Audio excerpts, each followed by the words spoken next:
In my coaching practice, it's pretty common for women who've experienced betrayal trauma, domestic abuse, psychological terrorism, or just this seemingly everlasting trauma of being dragged through divorce and custody court. It's common to feel like you're just stuck waiting for the nightmare to be over before you can really live. Just because that's normal, though, doesn't mean that's healthy. I felt that way too for the first couple of years. But I remember the day I switched gears.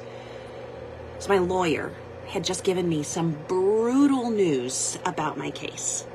And I had been intently asking her, when is this going to be over? When is this going to be finished? What can I look for to know that this is done? How do I plan for that? And she said, just go home, live your life. And I wanted to scream, what life? This nightmare is my life. There is nothing on the horizon except this case. I'm just trying to survive. All I can do is just try to protect my kids and go to work and protect my kids. There's nothing on my horizon other than this. What do you mean, go home and just live my life? That day was the day I realized I had no idea when this was actually going to be over. Of course, this was a decade ago now almost. And it took a long time. I also realized I was not going to be sane for much longer if I kept waiting for it to finish before I decided to really live. I had to make a choice. Either I could keep letting it control everything on my horizon, or I could decide to live now in small ways to keep my sanity. If you wait to live until the nightmare is over, until the healing is done, until the case is finished, life is gonna keep passing you by. These years will stay frozen in brain fog, stuck in time, lost forever. Your kids are still gonna grow up, but you're not going to be able to get their childhoods back. And you're going to internalize your traumatic stress instead of processing it, which is absolutely guaranteed to result in poorer mental health, a higher risk of autoimmune issues, and even increased risk of things like cancers and other life-altering conditions. Cancer survivor right here. So if you're feeling trapped, just take back control of your life right now, instead of waiting for that magical receding mirage where someday maybe it's all finished. Step number 1, get exercise daily. This can be tiny things. It doesn't have to be a gym membership. It doesn't have to be running a marathon. If you want to run a marathon, more power to you. Do tiny things that improve your health. Drink a big bottle of water. Do some jumping jacks.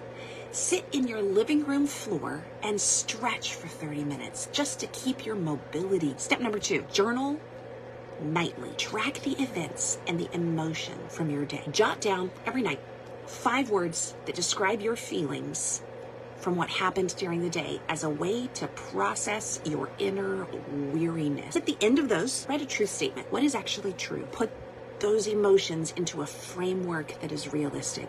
You're exhausted, fatigued, hopeless, sad, and grieving. Those could be your 5 words for the day. And the truth is, I love my kids more than anything.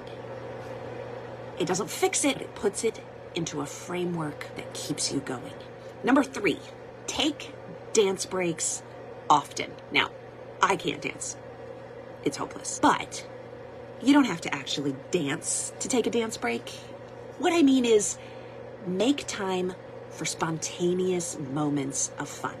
This is hard, especially if you are a serious-hearted person struggling with trauma and trying to do all the things for your kids. It may be the hardest one out of all 4 of these, but make time for spontaneous moments of fun. Even if spontaneous means you set an alarm on your phone. Some of my kids' favorite memories are from when we got up and went out and ran in the rain in a rainstorm. They had no idea that what I'd been doing in the back bedroom was sitting on the bed with mountains of court paperwork spread out in front of me, trying to track all the patterns and figure out all the things. And I was in an absolute funk of a brain space. But we ran in the rain, and in 15 minutes, we were done. And they were able to sit down and watch Kipper the dog, and I went back to working on court stuff, but they had a good memory. I wasn't just the sad mom for 15 minutes. I wasn't just the stressed mom for 15 minutes. We ran in the rain, and we made a core memory. Do those things. Number 4, get therapy or coaching, and get it now. Yeah, I get it. It's tight on the budget. Get it anyway. It's cheaper than the cancer bill or the mental health breakdown that you're headed for. And your kids deserve to have a happy mom, a healthy mom, a mom who is rooted and grounded in what is true and what is honest and what is kind and what is just and what is right, even in the face of insurmountable obstacles. And you deserve to be that woman instead of living in this mummified emotional state, even though you're breathing. If you'd like monthly group coaching sessions and a fresh healing workshop every quarter, I'd love to give you the scoop. My monthly membership. Details are on the link below.